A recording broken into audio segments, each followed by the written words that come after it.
morning, YouTube friends and family. So today, I want to talk about something a little different. I want to talk about God and our relationship. So today, I would like to talk about something a little different. I'd like to talk about God and our relationship with our animals.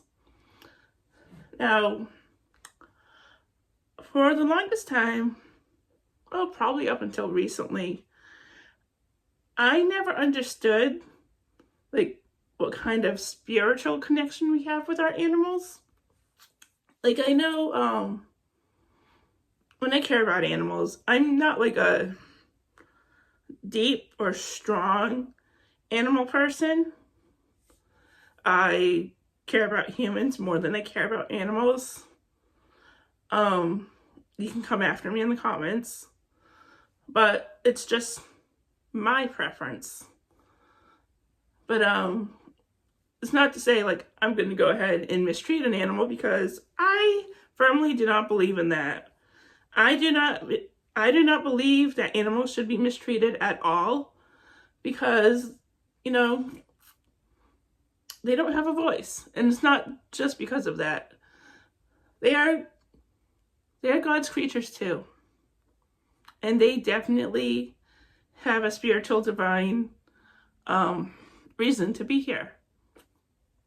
But I'm just more connected to humans. That's just me. So anyways, back on track. Yeah, I believe that animals, they have a spiritual, divine purpose here. And I guess I am actually kind of connected to animals. Just like I said, not deeply, strongly connected to them. But anyways, so years ago, gosh, I was probably 11, 12, maybe 13 or something, right?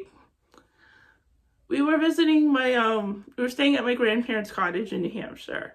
And they had a cottage in the mountains. It was wintertime. Was it wintertime? I don't know. Maybe it was wintertime. I don't know. But anyways, so we were staying at my grandparents' cottage, and it was, a lot of us there.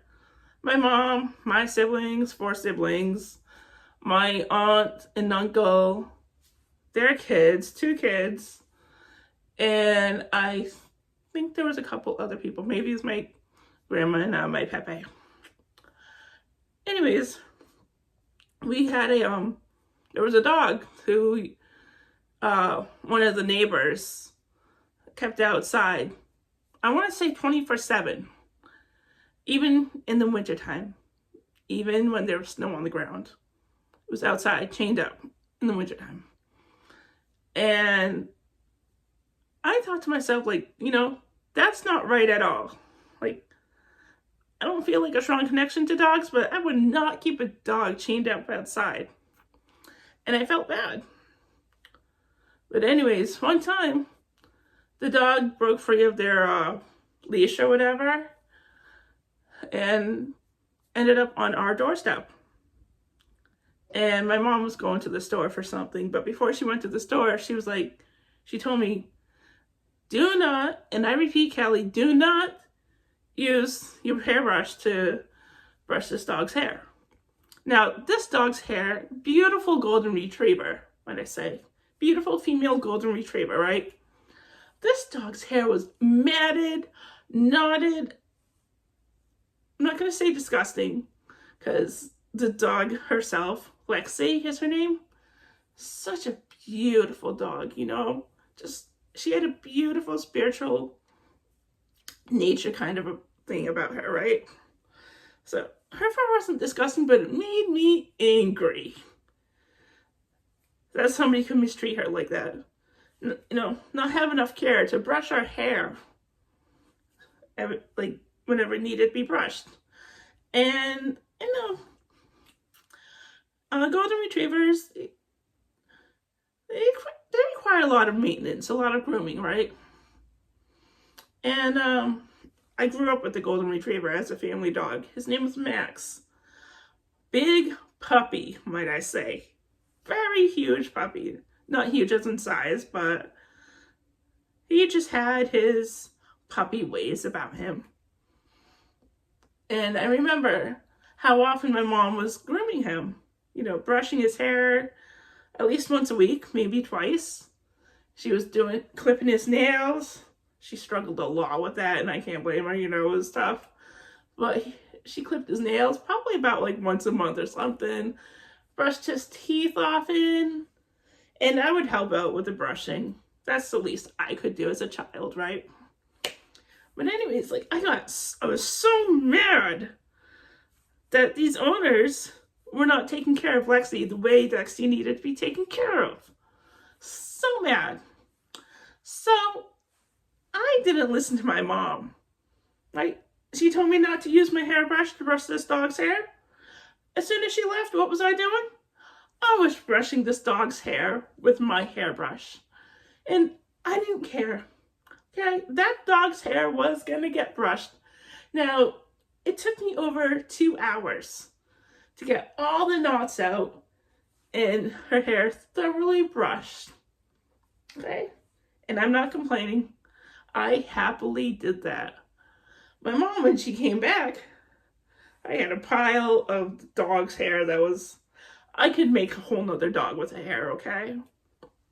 She was livid.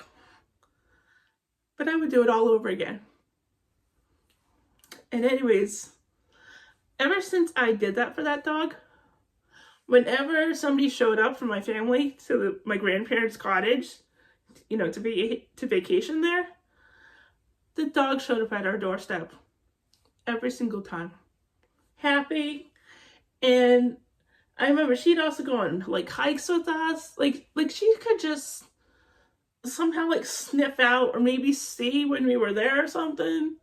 Maybe she heard us there. I don't know. But ever since that moment, that dog was always there when somebody from the family was there. And I believe, I could be wrong. I really could be wrong, but I think maybe it was because I brushed her hair. I took the time to brush her hair. And I brought her inside on that winter day to brush her hair. But I could be wrong, but gosh, it really just makes me mad. And this was over 20 years ago. So I guess I should let it go now. But it just makes me mad. Anyways, yeah, that dog would come every time somebody was at the house. And she would join us for hikes. She would, I think she like swam in the pond a couple times with us. And what was it?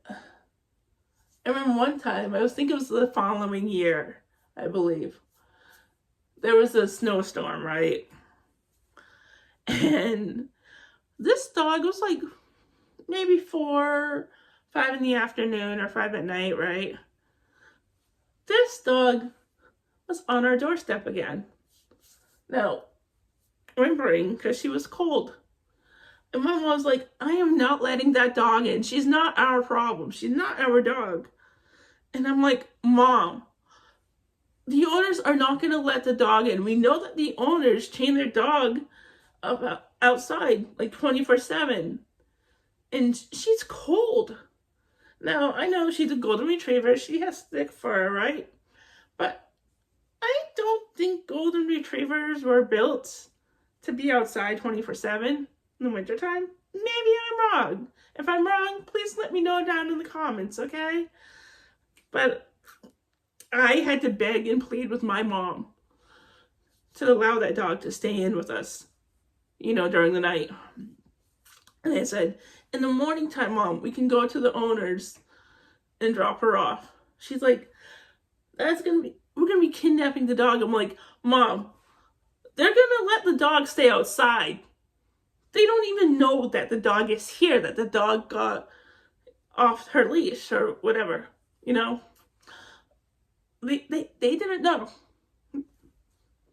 Somebody, we really should have reported this family for neglect. Did we? No. Did I even think of it? No. Was I mad at the family? Oh, yeah, very much so. As you can see, it's been over 20 years and I'm still mad at the family.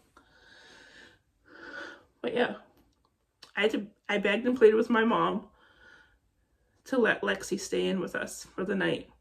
We had a nice warm wood stove. That's where she slept. She slept right in front of the wood stove. She was happy as a clam. And we brought her back the next morning. Gosh, this was probably about like 16 years ago or something. I was at home and my mom and my younger brother, I think he was 6 or something at the time. I don't know. He was young. Maybe 8. I don't know. 9, something like that. I don't know. But anyways, it was, yeah, years ago. I was at home because I had to work the next day and I couldn't go with my mom and my little brother to my grandparents' cottage. And my brother ended up taking a picture, like the last picture of Lexi. She was standing outside their door. She was old at that point and she looked so tired. But that was basically the last time I saw Lexi was that picture. And that was her last visit with anybody from the family. She showed up at the doorstep. It was kind of a nice thing to do. Like my brother was like, I don't know why I'm doing this, but something tells me to do it. So I took a picture of Lexi to send to you. And I really appreciate that. That was the last time I saw her.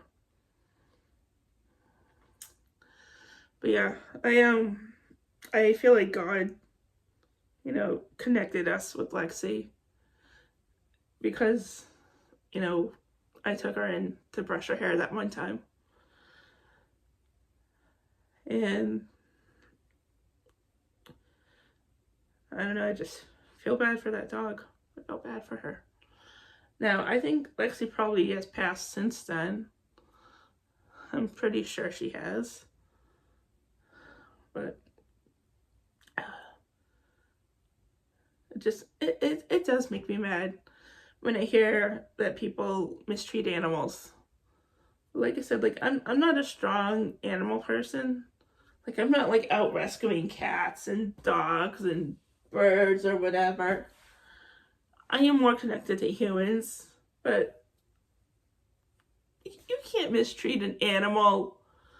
We need to be voices for the voiceless, you know?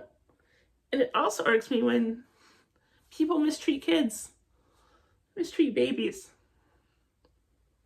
No, we need to be a voice for the voiceless. Anyways, that is my story for today. Hope you enjoyed it. If you did, please hit that like button, subscribe to my channel, leave a comment down below, and press the bell notification for future videos. I do plan on doing a video later this week, probably on like Wednesday or Thursday, of a food pantry haul. So if you want, stay tuned for that. All right, bye-bye.